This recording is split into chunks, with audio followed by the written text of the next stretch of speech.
नमस्कार, अस्सलाम वालेकुम, सत श्री अकाल, जय झूलेलाल। मैं हूं जी प्रेम मटलानी और आप देख रहे हैं हालात हाजरा का प्रोग्राम। हकीकत ये है, इब्तदा में आपसे दरख्वास्त है, चैनल ज़रूर सब्सक्राइब करें। दोस्तों, डॉक्टर जाकिर नाइक का नाम तो आपने सुना होगा। आजकल पाकिस्तान में स्टेट गेस्ट बनकर पूरे पाकिस्तान का दौरा कर रहा है।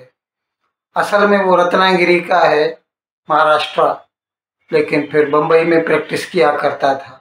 लेकिन उसको अपनी मेडिकल प्रैक्टिस से ज़्यादा इस्लाम के साथ था और वो पूरी दुनिया को और ख़ास तौर पर हिंदुस्तान के हिंदुओं को तो मुसलमान बनाने के पीछे था।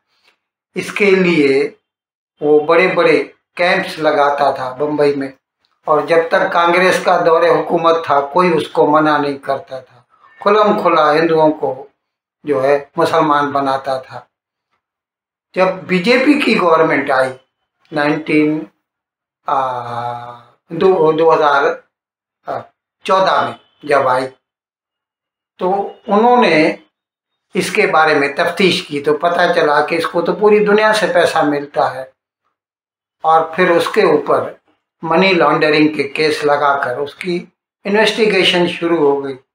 जैसे ही उसने देखा कि वो तो अभी फंसने वाला है, तो वो बम्बई छोड़कर मलेशिया भाग गया और कई सालों से तब से वो मलेशिया में क़याम पज़ीर है। अभी ये तो आपको इल्म है ही कि हिंदुस्तान का जो दुश्मन होता है वो पाकिस्तान का दोस्त होता है। तो इसलिए पाकिस्तान की सरकार ने उसको स्टेट विजिट पे बुलाया है। एक आम सा डॉक्टर MBBS, उसको पाकिस्तान सरकार एक स्टेट हेड ऑफ स्टेट की जैसे इज्जत दे रही है। ये अलग बात है कि उसकी कई कंट्रोवर्सीज पिछले चंद दिनों में जब से वो आया हुआ है, अभी वो 28 अक्टूबर तक यहाँ रहेगा। 1 महीने का उसका प्रोग्राम है पाकिस्तान में रहने का। फिलहाल तो ऐसा है, उसको एक्सटेंड कर सकता है अगर वो चाहे तो। लेकिन वैसे तो वो अभी आजकल मलेशिया में रहता है। तो मैं आपको बता रहा था कि पाकिस्तान, जो भी हिंदुस्तान का दुश्मन होता है वो पाकिस्तान का दोस्त होता है। इसीलिए पाकिस्तानी उसको बहुत, पाकिस्तान की सरकार और पाकिस्तान के लोग उसको बहुत इज्जत दे रहे हैं। लेकिन इसके बावजूद वो इतना मगरूर है और उसका इस्लाम भी अपने सिरे का इस्लाम है। अभी आज जो मैं खबर आपको सुनाने जा रहा हूँ वो ज़्यादा कुछ मुझे अच्छी नहीं लगी, इसीलिए मैं उसके बारे में जिक्र, नहीं तो उसकी तो कई बातें मैं सुन चुका हूँ, पिछले चंद रोज से सुन रहा हूँ, आए दिन बड़ी सारी कंट्रोवर्सीज हैं, लेकिन मैं चुप रहा। लेकिन अभी जो उसने कहा है ना, वो बहुत घटिया उसने जुबान इस्तेमाल की है। 2-3 रोज केवल उसने एक वाइज में, अभी मुसलमान इसको वाइज कहते हैं, अंग्रेजी में सरमन कहा जाता है, उसमें उसने कहा कि खवातीन जो हैं, यानी वीमेन जो हैं, उनको हर सूरत में शादी करना चाहिए। अगर उनको कंवारा मर्द नहीं मिलता तो फिर उनको शादीशुदा के साथ, क्योंकि मुसलमानों के लिए तो 4 शादियों तक इजाज़त है और उसके ऊपर भी वो लौंडी भी रख सकते हैं। तो उसका कहने का मतलब था कि कंवारी खातून कोई भी नहीं रह सकती। उसको अगर कंवारा मर्द मिलता है तो उसके साथ शादी कर ले, नहीं मिलता तो शादीशुदा के साथ कर ले। और अगर उसके बाद भी वो शादी नहीं करती तो शी बिकम्स पब्लिक प्रॉपर्टी, वो बाजारू माल बन जाती है। कितना घटिया जुबान इस्तेमाल करता है। वो शादी करने के लिए मर्द नहीं मिलेंगे तो क्या ऑप्शन है उनके लिए? 2 ऑप्शन है। चाहे पहला ऑप्शन है कि वो ऐसे मर्द से शादी करे जिसकी बीवी ऑलरेडी है, या वो बाजारी औरत बन जाए। बाजारी औरत, इतना सख्त लफ्ज, मैं इंग्लिश में बोलता हूं पब्लिक प्रॉपर्टी, लोग एतराज लेते, मैं कहता हूं इससे अच्छा लफ्ज मेरे पास है नहीं। ये उसकी बहनें हैं, मुसलमान बहनें हैं, जिनके बारे में वो ये कह रहा है। अभी पाकिस्तान में तो इस्लाम तो ऐसा ही होता है ना कि जब इस्लाम का सवाल आता है तो आम आदमी जो है ना फिर सोचना समझना छोड़ देता है। इसीलिए उसकी मुखालफत तो हुई है, he is being trolled on media, social media, लेकिन इतना नहीं। लेकिन हकीकत में उसने बहुत बुरा कहा है। और इसी तरह उसके चंद और भी मैं आपको बता दूं वाकया जो उसने किए। एक जगह एक यतीम खाने की बच्चियां थी, उनको सर्टिफिकेट बांटने थे। इसके लिए वो स्टेज पे उसे बुलाया गया, और जब ये लड़कियों को बुलाया गया स्टेज पर, 12 साल की, 11 साल की, 13 साल की छोटी बच्चियां, वो कहता है नहीं मैं तो इनको सर्टिफिकेट नहीं दूंगा। भाई क्यों? भाई ये लड़कियां नामहरम हैं, यानी मैं इनके खानदान से ताल्लुक नहीं रखता। अरे भाई वो कैसे महरम हो सकती हैं जब हैं यतीम खाने से, न उनका माँ न बाप न भाई न बहन, शादी तो की नहीं क्योंकि छोटी है, 12-13 साल की हैं वो। तो ऐसे में उनके पास महरम कहाँ से आएगा?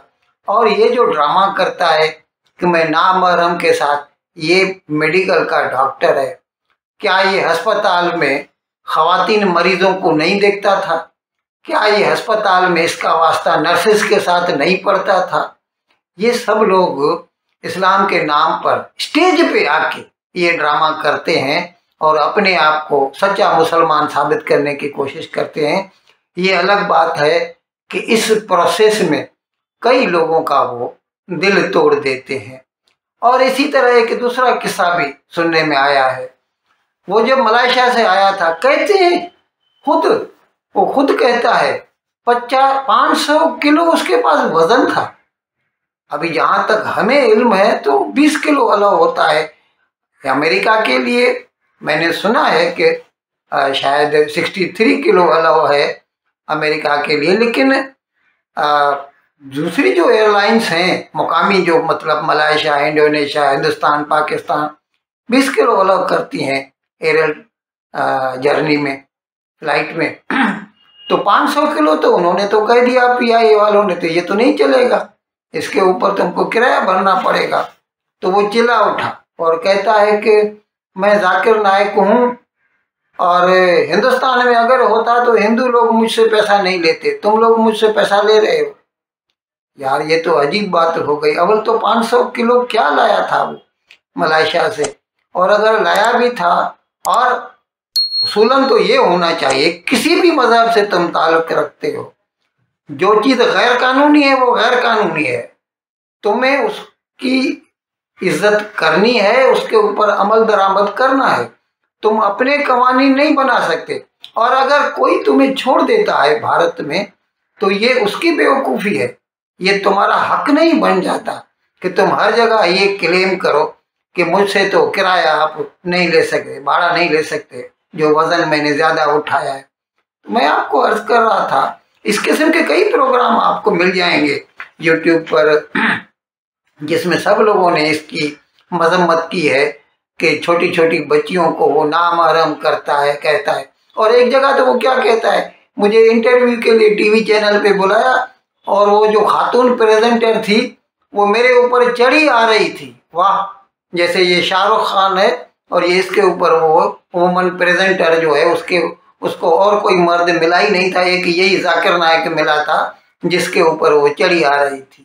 इस किस्म के वो कई कंट्रोवर्सीज पैदा कर चुका है। लेकिन ये अलग बात है क्योंकि वो हिंदुस्तान का दुश्मन है, इसीलिए पाकिस्तान सरकार और पाकिस्तानियों का वो दोस्त है, इसीलिए अभी तक उसका तो प्रोग्राम चालू है। सरकारी खर्चे पे पूरा पाकिस्तान घूम रहा है और यके बाद दिगरे गलतियां करता जा रहा है। इन अल्फाज के साथ आज का प्रोग्राम ख़त्म करने की आपसे इजाज़त चाहता हूँ, लेकिन विदाई लेने से पहले एक मरतबा फिर आपसे मेरी दरख्वास्त है कि जिस किसी साहब या साहबा ने अब तक हमारे इस चैनल को सब्सक्राइब नहीं किया, अज़रा करम इसको जल्द से जल्द सब्सक्राइब करें, प्रोग्राम को लाइक करें, शेयर करें और घंटी का बटन दबाना ना भूलें। बहुत बहुत शुक्रिया। खुदा हाफ़िज़।